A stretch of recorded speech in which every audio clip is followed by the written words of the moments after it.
other thing we've done is to try and help the installer with our product was, in this case, this is a model, as you can see, but kind of much easier to handle than the 7-foot or 8-foot mullion on my desk.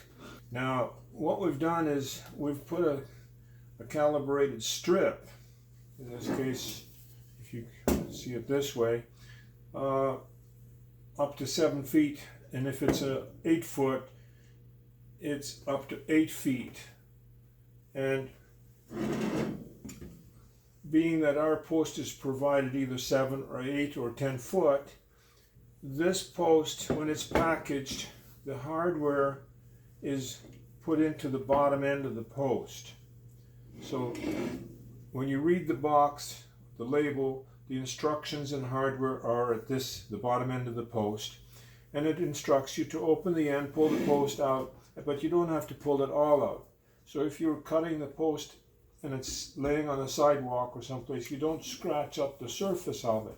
It remains protected inside the box. You pull it out, and after measuring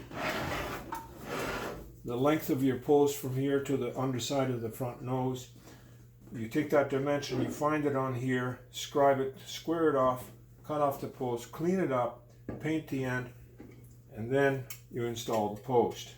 And it's nice and clean because it was protected by the box.